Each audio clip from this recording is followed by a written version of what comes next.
Assalamualaikum warahmatullahi wabarakatuh.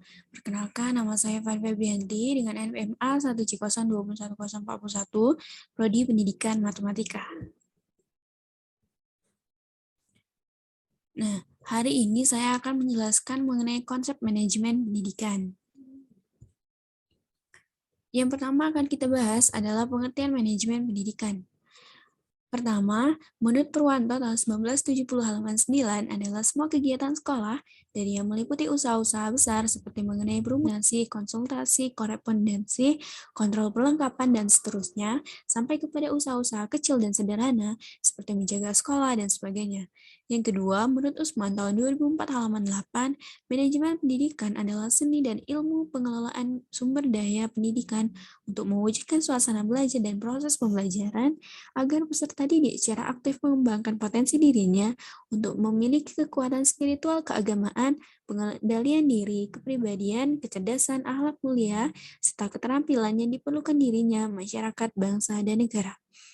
Yang ketiga, menurut Nawawi tahun 1983 halaman 11, mengemukakan bahwa manajemen pendidikan adalah ilmu terapan dalam bidang pendidikan yang merupakan rangkaian kegiatan atau keseluruhan proses pengendalian usaha kerjasama sejumlah orang untuk mencapai tujuan pendidikan secara berencana dan sistematis yang diselenggarakan di lingkungan tertentu, terutama lembaga pendidikan formal.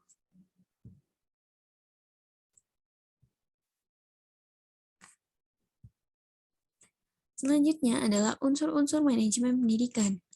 Unsur manajemen pendidikan terdiri dari 7M dan 1I, yakni manusia berperan sebagai manpower dalam organisasi atau perusahaan, diperlukan untuk memimpin menggerakkan karyawan atau bawahan, serta memberikan tenaga dan pikiran untuk memajukan dan kontinuitas lembaga. Sumbangan tenaga manusia di sini dapat pula dinamakan sebagai leadership atau kewirausahaan. Yang kedua adalah material atau barang. Material digunakan sebagai proses produksi dalam suatu perusahaan atau organisasi, dapat terdiri dari bahan baku, bahan setengah jadi, atau barang jadi. Yang ketiga adalah mesin, merupakan kebutuhan pokok dalam melancarkan jalannya suatu organisasi. Mesin berupa peralatan yang digunakan oleh suatu instansi atau lembaga, baik itu peralatannya modern maupun peralatannya masih bersifat konvensional atau tradisional. Yang keempat adalah money atau uang. Uang atau modal dibagi menjadi dua, yaitu modal tetap berupa tanah, yakni gedung atau bangunan, mesin, dan modal kerja berupa kas atau piutang.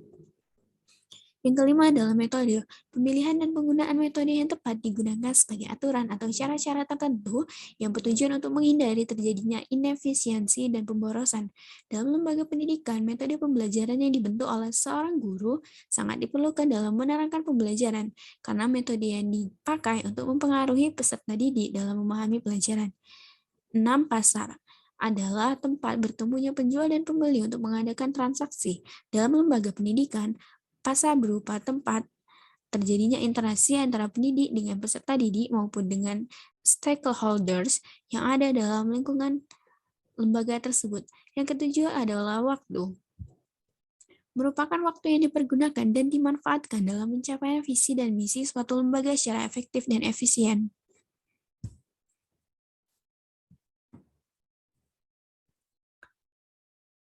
Selanjutnya adalah teori organisasi klasik yang pertama kali diperkenalkan oleh Fayol tahun 1949. Manajemen membahas hal-hal yakni yang pertama adalah teknikal, yaitu kegiatan memproduksi dan mengorganisasikannya. Dalam kegiatannya, dengan pendidikan, lembaga pendidik melakukan kegiatan menghasilkan lulusan lembaga pendidik yang siap bekerja. Yang kedua adalah komersial, yaitu kegiatan membeli bahan dan menjual produk. Dalam lembaga pendidikan, kegiatan ini berkaitan dengan penjaringan anak didik dan pengelolaannya dengan pendidikan, sehingga hasilnya akan bermanfaat untuk anak didik dan masyarakat. Yang ketiga adalah finansial, yaitu kegiatan pembelanjaan. Lembaga pendidik membutuhkan pendanaan untuk mengadakan sarana dan prasarana serta pelaksanaan pendidikan. Yang keempat adalah security, yaitu kegiatan menjaga keamanan. Kaitannya dengan pendidik terletak pada sistem pengamanan lingkungan pendidik secara internal dan eksternal, dan sistem pengamanan diri dari pengaruh lingkungan dan kebudayaan yang merusak moral dan budaya melalui pendidikan agama dan akhlak. Yang kelima adalah akuntansi, yaitu kegiatan akuntansi. Lembaga pendidikan melibatkan kegiatan perhitungan pemasukan dana dan pengeluaran yang baik, sistematis, akurat, dan efisien, tidak melakukan kegiatan yang menghambur-hamburkan uang. Dan yang terakhir ada manajerial, yaitu melaksanakan fungsi-fungsi manajemen. Pendidik membutuhkan perencanaan dan pengelolaan yang baik, sebagaimana pengorganisasian dan pengordinasian untuk semua kegiatan kependidikan.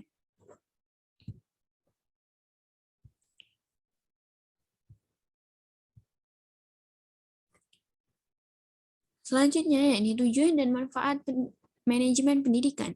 Menurut Fata tahun 2014 halaman 123, tujuan dan manfaat manajemen pendidikan antara lain yakni yang pertama, terwujudnya suasana belajar dan proses pembelajaran yang aktif, inovatif, kreatif, efektif, dan menyenangkan. Yang kedua, terciptanya peserta didik yang aktif mengembangkan potensi dirinya untuk memiliki kekuatan spiritual keagamaan, pengendalian diri dan kepribadian, kecerdasan, akhlak mulia, serta keterampilan yang diperlukan dirinya, masyarakat, bangsa, dan negara. Yang ketiga adalah terpenuhinya salah satu dari 4 kompetensi tenaga pendidik dan kependidikan. 4. Tercapainya tujuan pendidik secara efektif dan efisien. Kelima, terbekalinya tenaga kependidikan dengan teori tentang proses dan tugas administrasi pendidikan. Dan yang terakhir adalah teratasinya masalah mutu pendidikan.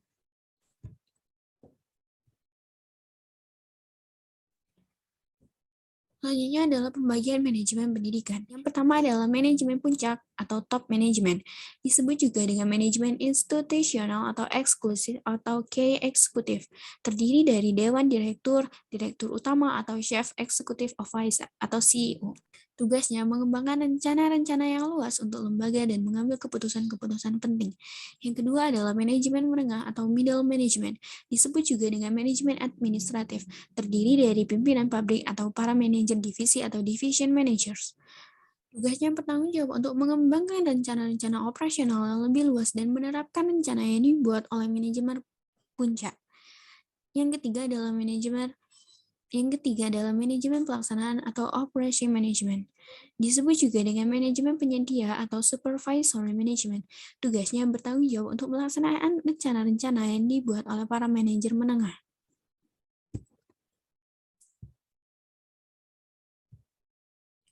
Selanjutnya adalah komposisi keterampilan manajemen.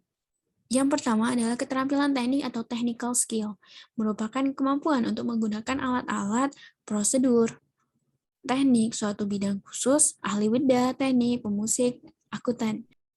Yang kedua adalah keterampilan manusiawi atau human skill, merupakan kemampuan untuk bekerja dengan orang lain, memahami orang lain, dan mendorong orang lain baik sebagai perorangan maupun kelompok. Dan yang ketiga adalah keterampilan konseptual atau conceptual skill, merupakan kemampuan mental untuk mengkoordinasi dan memadukan semua kepentingan dan kegiatan organisasi yang meliputi pertama melihat organisasi secara keseluruhan, dan yang kedua memahami perubahan dan setiap bagian yang dapat mempengaruhi organisasi.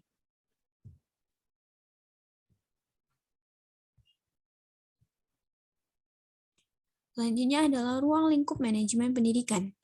Menurut Baharudin tahun 2010 halaman 55, ruang lingkup manajemen pendidikan antara lain yakni yang pertama adalah manajemen kurikulum. Kurikulum merupakan seperangkat rencana dan pengaturan mengenai tujuan, isi, dan bahan pelajar yang digunakan sebagai pedoman penyelenggaraan kegiatan pembelajaran dalam mencapai tujuan pendidikan secara efektif dan efisien. Yang kedua adalah manajemen personalia. Manajemen personalia adalah serangkaian proses kerja mulai dari perencanaan, pengorganisasian, penggerakan, dan pengawasan dalam bidang personalia. Yang ketiga adalah manajemen peserta didik. Manajemen peserta didik merupakan upaya penataan peserta didik mulai dari masuk sampai dengan mereka lulus sekolah, dengan cara memberikan layanan sebaik mungkin pada peserta didik. Menurut Baharudin tahun 2010 halaman 67. Yang keempat adalah manajemen sarana dan prasarana. Manajemen sarana dan prasarana merupakan suatu kegiatan bagaimana mengatur dan mengelola sarana dan prasarana pendidikan secara efektif dan efisien dalam rangka mencapai tujuan yang telah ditetapkan. Yang kelima adalah manajemen keuangan atau pembiayaan. Manajemen keuangan atau pembiayaan adalah serangkaian kegiatan perencanaan, melaksanakan dan mengevaluasi, serta mempertanggungjawabkan pengelolaan dana secara transparan kepada masyarakat dan pemerintah. Menurut Mulyasa tahun 2005 halaman 47.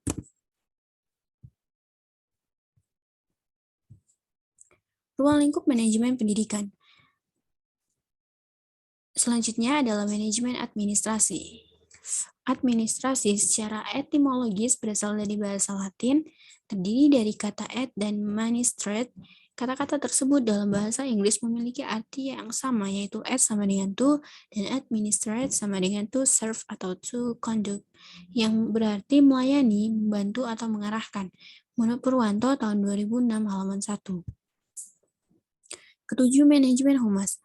Humas merupakan fungsi manajemen yang diadakan untuk menilai dan menyimpulkan sikap-sikap publik, menyesuaikan polis dan prosedur instansi atau organisasi untuk mendapatkan pengertian dan dukungan masyarakat. Menurut Hasbullah tahun 2006 halaman 124. Yang kedelapan, manajemen layanan khusus. Layanan khusus adalah suatu usaha yang tidak secara langsung berkenan dengan proses belajar mengajar di kelas, tetapi secara khusus diberikan oleh pihak sekolah kepada para siswanya agar mereka lebih optimal dalam melaksanakan proses pembelajaran. Menurut Asmerdi tahun 2012 halaman 108. Prinsip-prinsip manajemen pendidikan. Menurut Douglas tahun 1963 halaman 13-17 merumuskan prinsip-prinsip manajemen pendidikan sebagai berikut. Yang pertama, memprioritaskan tujuan di atas kepentingan pribadi dan kepentingan mekanisme kerja. Yang kedua, mengkoordinasikan wewenang dan tanggung jawab. Yang ketiga, memberikan tanggung jawab pada personil sekolah, hendaknya sesuai dengan sifat-sifat dan kemampuannya. Yang keempat, mengenal secara baik faktor-faktor psikologis manusia. Dan yang terakhir, relativitas nilai-nilai. Prinsip-prinsip tersebut memiliki esensi bahwa manajemen dalam ilmu dan praktiknya harus memperhatikan tujuan, orang-orang, tugas-tugas, dan nilai-nilai. Tujuan dirumuskan dengan tepat sesuai dengan arah organisasi dan tuntunan zaman.